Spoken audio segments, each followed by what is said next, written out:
अस्सलाम वालेकुम व्यूअर्स, मैं डॉक्टर कमल डेंटल सर्जन। मेरी बहुत सारी वीडियोस जो आपने पहले से देखी होंगी वो यकीनन आपके लिए फ़ायदेमंद साबित होंगी।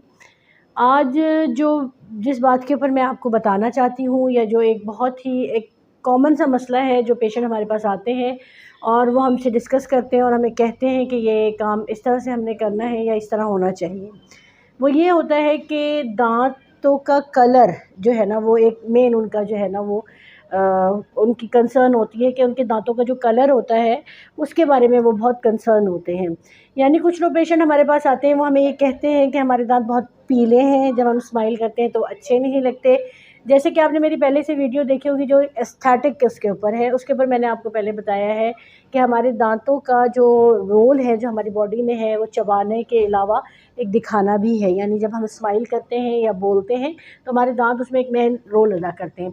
जो पेशेंट हमारे पास अपने कंसर्न लेके आते हैं वो ये लेके आते हैं कि जब हम स्माइल करते हैं या हम बोलते हैं तो हमारे दाँत बहुत पीले नज़र आते हैं, या अगर हम राउंड अबाउट जाते हैं तो बहुत पीले होते हैं।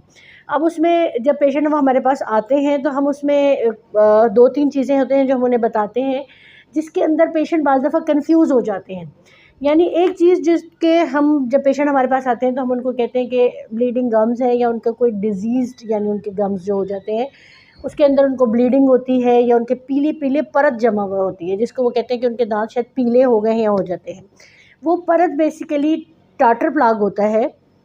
जब आप किसी अपने ऑथेंटिक डेंटिस्ट को विज़िट करेंगे, सिर्फ़ वही आपको चेक करके ये बता सकता है कि आया ये आपके दाँतों का कलर चेंज हो गया है या प्लाग जमने की वजह से आपके दाँत इस तरह से हो गए। अब प्लाग अगर आपके दाँतों पे जमा हुआ है तो वो एक डिज़ीज़ है, यानी एक मसला है जो आपके दाँतों में हो गया है, उसका इलाज स्केलिंग पॉलिशिंग है।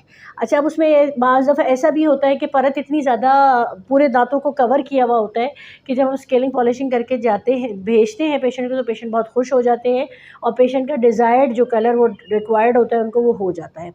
लेकिन कुछ पेशेंट ऐसे होते हैं कि स्केलिंग पॉलिशिंग के बावजूद वो कहते हैं कि नहीं, हमारे दाँतों का कलर जिस तरह का हमें चाहिए था या पहले कभी हमारे दाँतों का कलर ऐसा होता था, अब हमारे दाँतों का कलर वैसा नहीं रह गया है।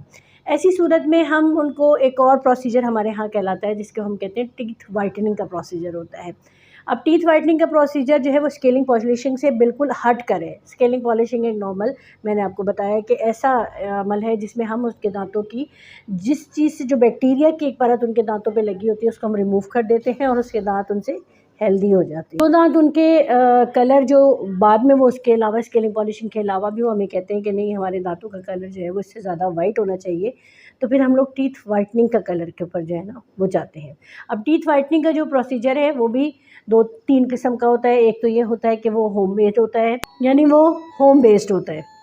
वो टूथ का जो टीथ व्हाइटनिंग का प्रोसीजर होता है वो होम बेस्ड होता है। उसके पूरा प्रोसीजर मैं आपको इससे पहले भी बता चुकी हूँ कि उसके लिए हम बना के भेजते हैं और वो सारा कुछ होता है। इसके अलावा एक इन ऑफ़िस होता है, यानी आप हमारे पास क्लिनिक पे विज़िट करते हैं और हम वहीं पर आपकी टीथ व्हाइटनिंग करते हैं।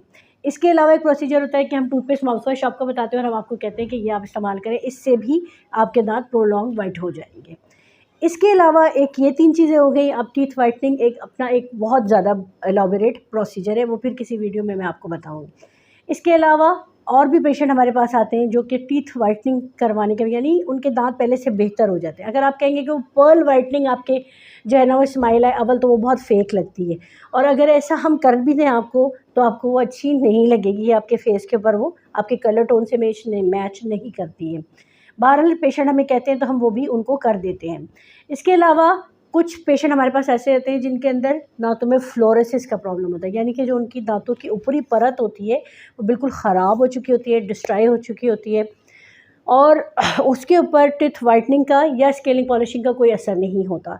ऐसी सूरत में हम वीनियर्स की तरफ जाते हैं। उसमें फिर हम क्राउन ब्रिज करें, उनको वीनियर्स चढ़ाएँ या जो भी कुछ करें, वो उसका एक अलग प्रोसीजर होता है। यानी मैंने आपको ये इस वीडियो में जो मैसेज मैं आप तक कन्वे करना चाहती हूँ वो ये है कि टूथ व्हाइटनिंग के जो या अपने दाँतों का जो कलर आप बेहतर कराना चाहते हैं या एनहांस करना चाहते हैं, उसकी ये 2-3 चीज़ें हैं। अगर आप इसको फॉलो करें तो बेहतर होगा। स्केलिंग पॉलिशिंग के लिए तो आपको हर 6 मंथ बाद अपने डेंटिस्ट को लाज़मी विज़िट करना, और ज़रूरी नहीं है कि हर विज़िट पे आपको डेंटिस्ट कहे कि नहीं, आपने स्केलिंग पॉलिशिंग ही करानी है। ऐसी सूरत हाल में बाज़ दफ़ा आपको स्केलिंग पॉलिशिंग करानी होती है, बाज़ दफ़ा नहीं भी करानी होती। टूथ व्हाइटनिंग और स्केलिंग पॉलिशिंग 2 अलग-अलग प्रोसीजर्स हैं।